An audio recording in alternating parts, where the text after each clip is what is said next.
नमस्कार, सगळ्यांचं स्वागत आहे नवराष्ट्र वारी विशेष या बुलेटिनमध्ये। आषाढी यात्रा कालावधीमध्ये सुमारे 18 ते 20 लाख भाविक पंढरपुरात येण्याची शक्यता व्यक्त केली जाते। त्यामुळे पंढरपुरात आषाढी वारीची जोरदार तयारी सुरू आहे। परिणामी VIP दर्शनाबाबत आता मुख्यमंत्री कार्यालयातून निर्णय घेण्यात आलेला आहे। सध्या जगद्गुरू श्री संत तुकाराम महाराज पालखी बारामतीच्या पुढे आणि इंदापूरच्या आधी निमगाव केतकी इथं आहे, तर संत ज्ञानेश्वर महाराज पालखी फलटण नगरीमध्ये आहे। या दोन्ही पालख्यांचे सध्याचे अपडेट आपण या बुलेटिन मध्ये जाणून घेणार आहोत। वारी आणि पालखीशी संबंधित या पुढच्याही अपडेट्स तुमच्यापर्यंत आम्ही दररोज घेऊन येत राहू। त्यासाठी नवराष्ट्रच्या YouTube चॅनलला सबस्क्राइब करायला विसरू नका।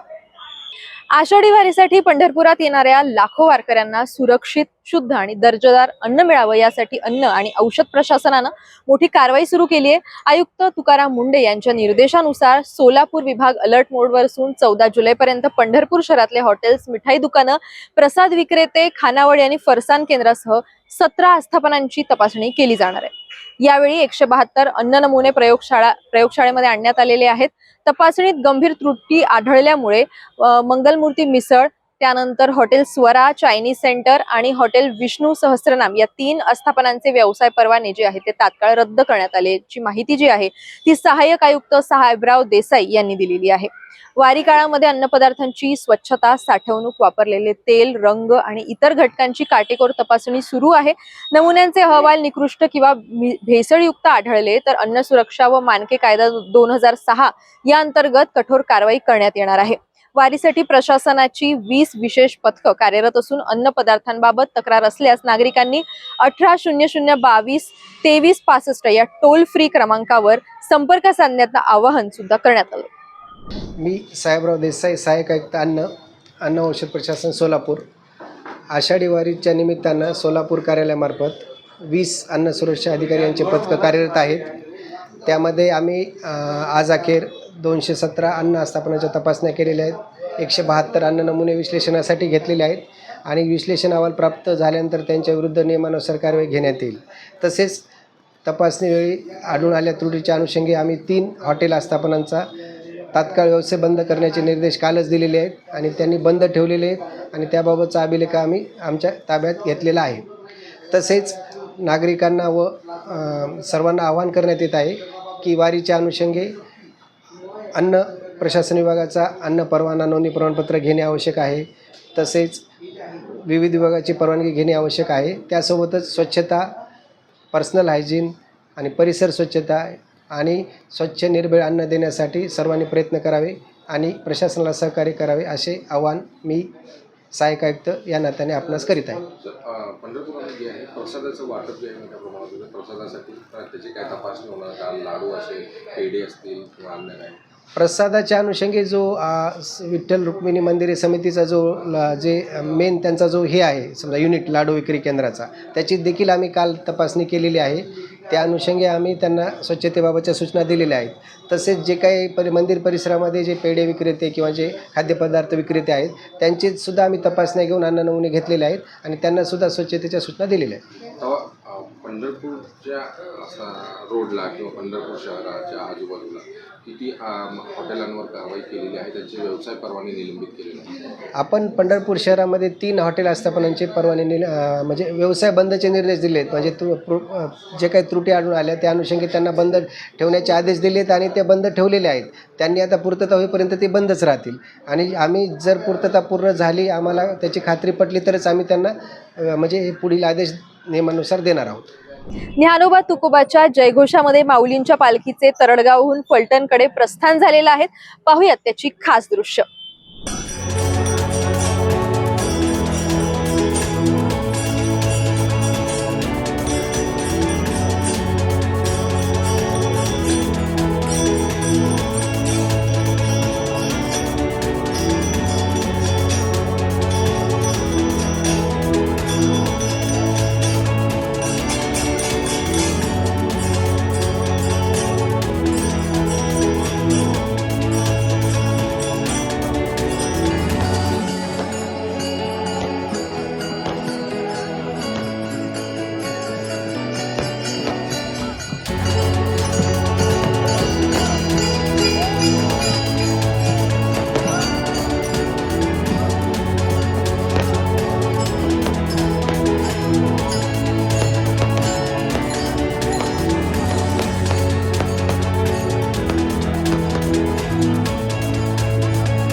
संत तुकाराम महाराज पालखी सोहळ्यातलं पहिलं गोल रिंगण इंदापूर तालुक्यातल्या बेलवाडी या ठिकाणी मोठ्या उत्साहात संपन्न झालं. ज्ञानबा तुकाराम असा जयघोष करत टाळ मृदुंगाचा गगनभेदी आवाज, अश्वांची दौड सुरू होण्या अगोदरच टाळकरी विणेकरी यांच्यासह तुळशी वृंदावन डोक्यावर घेऊन धावणाऱ्या महिला हे सर्वजण तरुणांना लाजवेल अशा पद्धतीनं धावत आपल्या प्रदक्षिणा त्यांनी पूर्ण केल्यात. त्यानंतर दोन्ही अश्वांच्या प्रदक्षिणेनं उपस्थितांच्या डोळ्यांचं अक्षरशः पारणं फेडलं. या नयनरम्य सोहळा बघण्यासाठी हजारो भाविकांनी मोठी गर्दी केली होती. तसंच माऊलींसह तुकोबारायांच्या पालखीमध्ये नतमस्तक होण्याचं भाग्य लाभल्याबद्दल मंत्री आशिष शेलार यांनी सुद्धा पांडुरंगाचे आभार व्यक्त केलेत. ऐकूयात ते काय म्हणाले. आणि ज्ञानोबा माऊलींच्या पालखीत आणि तुकोबा महाराजांच्या पालखीत सुद्धा नतमस्तक होण्याचं संधी आणि सौभाग्य मला सहपरिवार लाभलं. आमच्या कष्टकऱ्यांचं शेतकऱ्यांचं दैवत म्हणजे आमचं पांडुरंग आणि विठोबा त्याच्या चरणी नतमस्तक होतो. आणि महाराष्ट्र, संपूर्ण देश आणि संपूर्ण मानवजाती प्राणी मात्र सुद्धा यांना सुख, शांती, समृद्धी, समाधान, आनंद, परमानंद, ब्रह्मानंद मिळो अशी ज्ञानोबा माऊलींच्या, विठोबारायाच्या चरणी, तुकाराम महाराजांच्या चरणी प्रार्थना करतो. सुधीर मुनगंटीवार यांच्या सहकाऱ्यांची गैरसोय गैरसमजातून झालीये. ज्येष्ठ नेत्यांची मनापासून क्षमा मागतो असं म्हणत आषाढी वारी दरम्यान श्री विठ्ठल रुक्मिणी मंदिरातल्या VIP दर्शन व्यवस्थेवरून निर्माण झालेल्या वादाच्या पार्श्वभूमीवर जिल्ह्याचे पालकमंत्री जयकुमार गोरे यांनी महत्त्वपूर्ण भूमिका स्पष्ट केली. मुख्यमंत्री यांनी वारकऱ्यांना वेळेत दर्शन मिळावं म्हणून VIP दर्शनावर निर्बंध घालण्याचा निर्णय घेतला असल्याचं सर्वांना सांगितलं आणि काटेकोरपणे त्याचं पालन करावं असं आवाहन सुद्धा गोरे यांनी केलंय. काल झालेली घटना आपल्या सगळ्यांना ज्ञात आहे. मी माझ्या सगळ्या सहकारी बांधवांना हात जोडून सांगेन की आपण सगळेजण वारकऱ्यांचे सेवेकरी आहोत. आपण सगळेजण विठुरायाचे भक्त आहोत. तेव्हा आलेल्या वारकऱ्यांचं दर्शन वेळेत व्हावं, त्यांना सुखानं घरी जाता यावं, त्यांना कमीत कमी प्रतीक्षा करायला लागावी, या दृष्टीनं वारकऱ्यांची काळजी घेणं ही लोकप्रतिनिधी म्हणून आमची जबाबदारी आहे. माननीय मुख्यमंत्री महोदयांनी जो निर्णय घेतलेला आहे VIP दर्शन बंद करण्याचा, त्या निर्णयाची अंमलबजावणी सगळ्या आमच्या सहकारी बांधवांनी करावी अशा पद्धतीची विनंती या निमित्तानं माझ्या सगळ्या सहकार्यांना आहे. प्रोटोकॉल प्रमाणे ज्या काही गोष्टी करणं आवश्यक आहे त्या नक्की आम्ही करू, परंतु प्रोटोकॉल तोडून किंबहुना VIP दर्शनाच्या बाबतीत जर कोणी जबरदस्ती करायचा प्रयत्न केला तर नाईलाजानं का होईना पण त्यांच्यावर कारवाई करायला लागेल याची सगळ्यांना माहिती असावी अशी माझी विनंती आहे. काल झाल्या घटना गैरसमजातून झाल्या असतील. आदरणीय सुधीरभाऊ आमचे ज्येष्ठ नेते आहेत, त्यांचाही मी मनापासून क्षमा मागेन. या ठिकाणी दर्शन घेताना काय अडचण आली असेल तर ते मोठ्या मनाने माफ करतील, कारण ते शेवटी पंढरीच्या विठुरायाचे भक्त आहेत. त्यामुळे मोठ्या मनाने ते सगळ्या गोष्टी स्वीकारतील अशी माझी भावना आहे. पण याच्या पलीकडे मी पुन्हा सांगतो, आज कलेक्टर महोदयांना सूचना दिलेल्या आहेत, कलेक्टर महोदयांनी आदेश काढलेले आहेत. कुठल्याही परिस्थितीत यामध्ये कुठलेही कृत्य खपवून घेतलं जाणार नाही. SP आहेत, कलेक्टर आहेत, बाकी सगळी व्यवस्था आहे. मंदिर प्रशासनाला सुद्धा आमच्या सक्त सूचना आहेत. मंदिर प्रशासनाचा आभार मी सातत्याने मानत असतो, आजही मानेन, पण त्यांनाही सूचना आहेत की VIP दर्शनाच्या बाबतीत कुणाचाही आग्रह मान्य करू नका. आणि आपण ज्या पद्धतीनं मागच्या वर्षी वारकऱ्यांचे दर्शन सुखकर केलं, 12-14 तासाचं दर्शन आपण 3-4 तासावर आणलं आणि वारकऱ्यांनी मोठ्या आनंदाने दर्शन घेतलं, त्याच पद्धतीने याही वर्षी आपण वारकऱ्यांना आनंदही दर्शन देऊ. श्री विठ्ठल रुक्मिणी मंदिरामुळे जगप्रसिद्ध असलेल्या पंढरपूरमध्ये भीमा अर्थात चंद्रभागा नदीच्या पात्रात वसलेलं विष्णुपद हे मंदिर वारकरी संप्रदायाचं अत्यंत पवित्र श्रद्धास्थान मानलं जातं. पंढरपूर गोपाळपूर मार्गावर असलेल्या या मंदिरात मार्गशीर्ष महिनाभर भगवान श्री विठ्ठल वास्तव्यास येतात अशी वारकरी संप्रदायाची अखंड श्रद्धा आहे. त्यामुळे दरवर्षी हजारो भाविक या पवित्र स्थळी दर्शनासाठी दाखल होतात. नदी पात्रात असल्यानं मंदिरापर्यंत पोहोचण्यासाठी भाविकांना दगडी पायऱ्या उतरून जावं लागतं. मंदिराच्या मार्गावर संत आप्पासाहेब वासकर यांची समाधी आणि संत जनाबाई मंदिर भाविकांचं विशेष आकर्षण ठरतं. श्रद्धा, अध्यात्म आणि इतिहास यांचा संगम असलेलं विष्णुपद मंदिर हे पंढरपूरच्या धार्मिक वैभवातलं एक अमूल्य वारसा आहे. विठ्ठल भक्तांसाठी आजही ते तितकंच पवित्र आणि प्रेरणादायी तीर्थक्षेत्र मानलं जातं. याचा आढावा घेतलाय आमचे सोलापूरचे दैनिक नवराष्ट्र संपादक राजकुमार नरोटे यांनी. रामकृष्ण हरी. जेव्हा नव्हते चराचर तेव्हा होते पंढरपूर. जेव्हा नव्हती गोदा गंगा तेव्हा होती चंद्रभागा. आज आपण त्याच चंद्रभागेच्या या पवित्र अशा पात्रामध्ये उभे आहोत. डाव्या बाजूला माझ्या पुष्पावती नदी आहे आणि माझ्या उजव्या बाजूला भीमाशंकर डोंगरातून उगम पाहून इकडे आलेली ही भीमा नदी. या दोन्ही नद्यांचा हा पवित्र संगम. या पवित्र संगमावर साक्षात भगवान विष्णूंचा वास आहे. साक्षात भगवान विष्णू या ठिकाणी पहिल्यांदा वास्तव्याला आले. ते हे पवित्र स्थान आहे आणि या पवित्र स्थानाचं जे महात्म्य आहे त्या महात्म्या संदर्भात आपण इथले जे पुजारी आहेत त्यांच्याशी आपण या ठिकाणी बातचीत करणार आहोत. रामकृष्ण हरी. रामकृष्ण. मला सांगा, विष्णुपद म्हणजे नेमकं काय, त्याच्याबद्दल थोडीशी माहिती सांगा मला. गयामध्ये विष्णू भगवंताचं एक चरण आहे. त्याचबरोबर गयावरून विष्णू भगवंत या ठिकाणी आलेले त्यांची दोन्ही पावलं या ठिकाणी आहेत. ते 2 पावलं विष्णू भगवंताचे आहेत. त्याचबरोबर देवडा चरणामध्ये इथं भगवंताचं चरण आहे. त्याचबरोबर या ठिकाणी श्रीकृष्ण भगवंताची बासुरी आहे.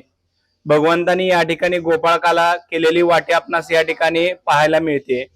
त्याचबरोबर श्रीकृष्ण भगवंताबरोबर आलेले बाळगोपाळ, त्याचबरोबर गाई गुरं यांची पावलं पाहायला मिळतात. संपूर्ण नदी पात्रात व मंदिर पात्रामध्ये पावलं पाहायला मिळतात.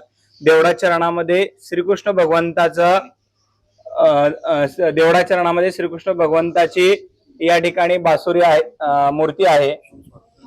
त्याचबरोबर विष्णू भगवंताच्या समचरणामध्ये या ठिकाणी मूर्ती आहे. आणि ज्ञानेश्वर महाराजांनी ज्यावेळेस संजीवन समाधी घेतली होती त्यावेळेस पांडुरंग परमात्मा अज्ञातवासात आलेली जागा म्हणजे हे विष्णुपद आहे. त्याचबरोबर दुसरी आख्यायिका अशी आहे की ज्यावेळेस रुक्मिणी माता रुसून गेली होती त्यावेळेस त्यांना शोधण्यासाठी भगवंत या ठिकाणी आले आणि इथून पुढं चंद्रभागेच्या पात्रामध्ये भक्त पुंडलिक यांना दर्शनासाठी देव तिथं गेले. त्यावेळेस दर्शन घ्या असं पुंडलिकांना सांगितलं, परंतु पुंडलिकांच्या दोन्ही मांडीवरती आई वडील झोपलेले होते. त्यांना उठवून मी कसं दर्शन घेऊ असं भक्त पुंडलिक म्हणाले. त्यावेळेस पुंडलिकांनी जे वीट टाकलेली आहे तेव्हापासून 28 युग हे पांडुरंग परमात्मा या ठिकाणी आहेत. त्याचबरोबर या ठिकाणी नारदमुनीचं मंदिर आहे. या ठिकाणी पांडुरंग परमात्माने रुक्मिणी माता या दोघांमध्ये त्यांनी भांडण लावलं म्हणून त्यांना शाप दिला की 6 महिने पाणी आणि 6 महिने फुलं राचाल, अशी एक आख्यायिका आहे. आणि दुसरी अशी आहे की श्रीकृष्ण भगवंतांनी जो गोपाळकाला केलेला होता तो पाहण्यासाठी नारद मुनी आलेले होते. या ठिकाणी 2 नदीचा संगम आहे, पुष्पावती आणि चंद्रभागा. त्याचबरोबर मार्गशीर्ष महिन्यामध्ये या ठिकाणी पांडुरंग परमात्मा हे 1 महिनाभर वास्तव्यासाठी असतात. त्यामुळे या ठिकाणी काकडा आरती, धूप, दीप, नैवेद्य, भगवंताचा संपूर्ण षोडोपचार पूजा या ठिकाणी होते. त्या महिन्यात भावी भक्तगण दर्शनासाठी इथे येतात. देवाला दही धपाट्याचा त्या महिन्यात मान असतो. तो दही धपाट्याचा नैवेद्य दाखवतात आणि वरती वनामध्ये जाऊन वनभोजन करतात. असा हा मार्गशीर्ष सोहळा या ठिकाणी संपन्न होतो. तर मंडळी, जेव्हा भगवान विष्णू या पवित्र स्थानावर आले आणि ते समचरणामध्ये उभे राहिले, ते दोन्ही समचरण या ठिकाणी आपल्याला पाहायला मिळतात. आजही ते दोन्ही समचरण, त्यांची पावलं, समचरणातली पावलं या ठिकाणी या शिळेवरती उमटलेली आहेत ती दिसतात. आणि जेव्हा बासरी वाजवण्यासाठी श्रीकृष्ण बासरी वादन करतात तेव्हा त्यांच्या पायाची जी रचना आहे ती एक पाय सरळ आणि दुसरा थोडासा असा वाकडा केलेला, त्याला देवडाचरण म्हणतात. आणि देवडाचरणामधली जी त्यांची पावलं उमटलेली आहेत ती या ठिकाणी समोर या शिळेवरती उमटलेली आहेत. आणि त्याच वेळेस श्रीकृष्णाने जेव्हा आपल्या सवंगड्यांसह या ठिकाणी गोपाळकाला केला, तो गोपाळकाला ज्या वाटीमध्ये केला त्या वाटीच्या पाऊलखुणा या ठिकाणी आहेत, या शिळेवरती उमटलेल्या आहेत.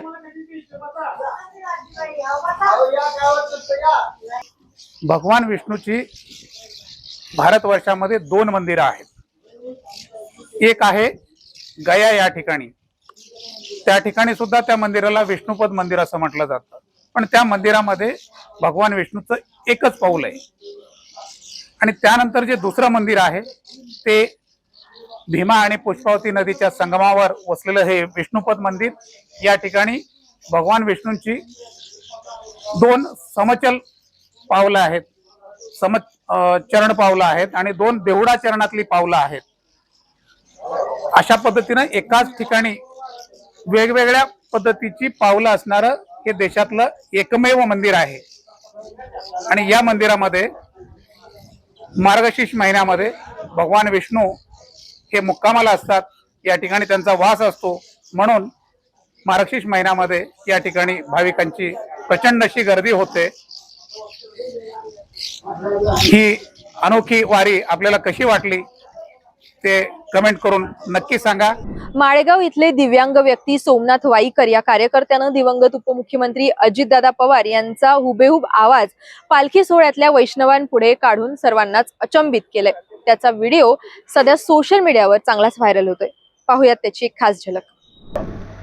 मनापासून अभिनंदन, कारण भूनवारा पाऊस पाण्याची ना खंत बाळगता आपण ज्यांच्या भीतीत चालला ते खऱ्या अर्थाने पंढराचे विठ्ठल. आणि हे कुठेतरी घडत असताना जोपर्यंत माझे हातपाय चालतात ना तोपर्यंत मी वारकऱ्यांचं भलंच करणार, हा शब्द आहे. तिथे पंढरपुरापर्यंत कुठल्याही वारकऱ्याला त्रास न झाला पाहिजे. लोकांनी याची दक्षता घेतली पाहिजे. मग ज्या ज्या विभागामध्ये जात असेल, ज्या ज्या गावामध्ये असेल, त्या लोकांनी ते सहकार्य करणं तितकंच गरजेचं. आषाढीचा सोहळा सुरू झालाय. आजपासून विठ्ठल रुक्मिणीचं दर्शन 24 तास भाविकांसाठी खुलं करण्यात आलेलं आहे. त्याचबरोबर अहिल्यानगर इथल्या एका भाविकांनी नाव न सांगण्याच्या अटीवर श्री विठ्ठलाला अर्धा किलो सोन्याच्या पादुका अर्पण केलेल्या आहेत. जवळपास याची रक्कम 56 लाख रुपये एवढी आहे. या सोन्याच्या पादुका मोठ्या सणवाराला श्री विठ्ठलाला पादुका दर्शनासाठी लावण्यात येणार आहेत. याआधी श्री विठ्ठलाला दागिने चढवताना चांदीच्या पादुका होता. आता मात्र सणवाराच्या दिवशी श्री विठ्ठलाला सोन्याच्या पादुका भाविकांना दर्शनासाठी बघायला मिळतील. पाहूयात त्याची खास झलक.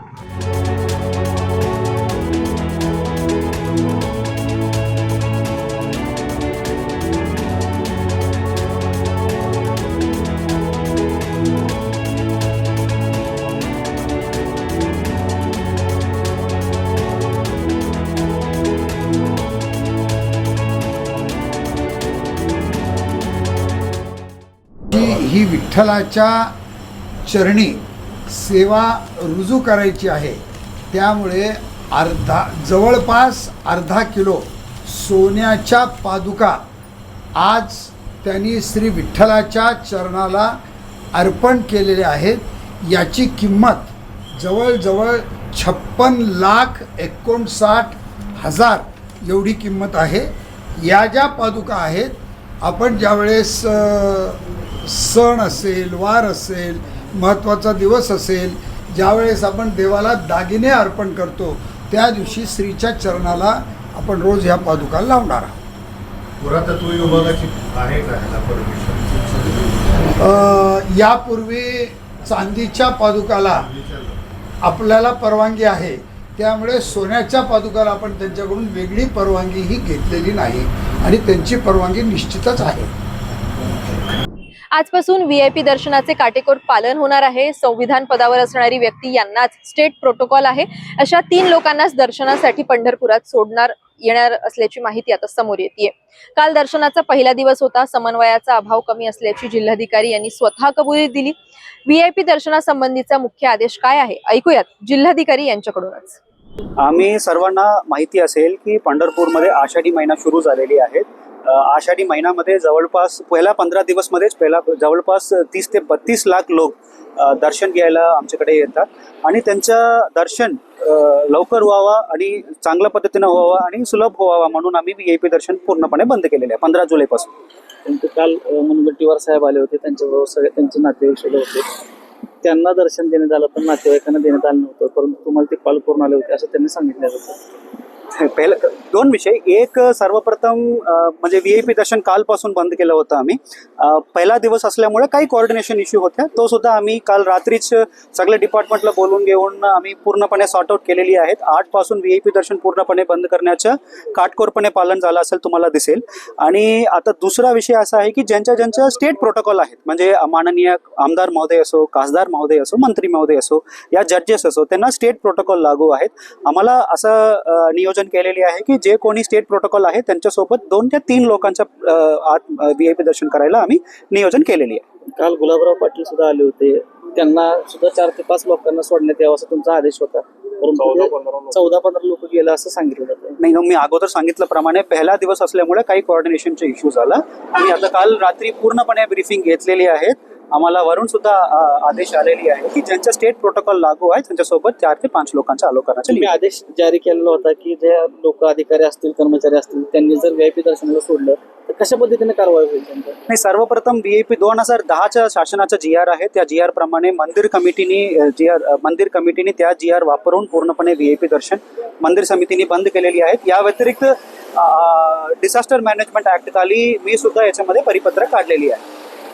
काल मंदिर समितीमध्ये किंवा पोलीस प्रशासनामध्ये समन्वयाचा अभाव असल्याचं मुनगंटीवार साहेबांनी सांगितलं. काय मी अगोदर सांगितल्याप्रमाणे आता पूर्णपणे वारीच्या तयारी चालू आहेत आमच्याकडे. पंढरपूरमध्ये बघितलं असेल की किमान 10 ते 15 डिपार्टमेंट वेगळं काम करत आहेत. आता इतकी ताण आमच्यावर आहेत आणि काल पहिला दिवस होता म्हणून थोडा कोऑर्डिनेशन इश्यू झाला, पण हा सॉर्ट आउट पूर्णपणे आम्ही सॉर्ट आउट केलेली आहेत. काल संध्याकाळी आम्ही पूर्णपणे ब्रीफिंग घेतलेली आहेत. आज सकाळीपासून तुम्हाला पूर्णपणे दिसेल. काय आवाहन करताल तुम्ही बाकीच्या नेते लोकांना?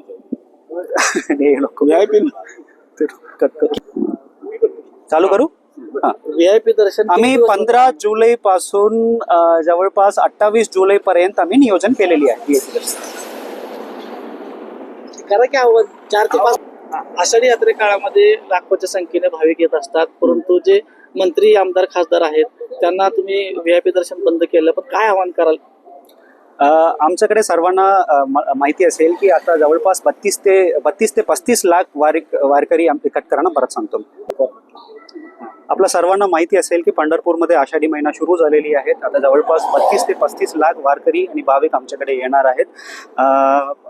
ज्यांच्या स्टेट प्रोटोकॉल लागू आहे, माननीय आमदार महोदय असो, खासदार महोदय असो या मंत्री महोदय असो, जजेस असो, त्यांच्यासोबत 2 ते 3 मॅक्सिमम आतमध्ये अलाव करायला आम्ही नियोजन केलेली आहेत आणि भाविकांच्या गर्दी लक्षात घेऊन आम्हाला सहकार्य करायला विनंती करतो.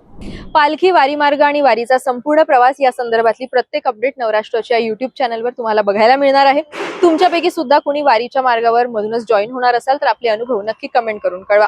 तसंच नवराष्ट्राच्या Facebook आणि Instagram चॅनलला सुद्धा फॉलो करायला विसरू नका.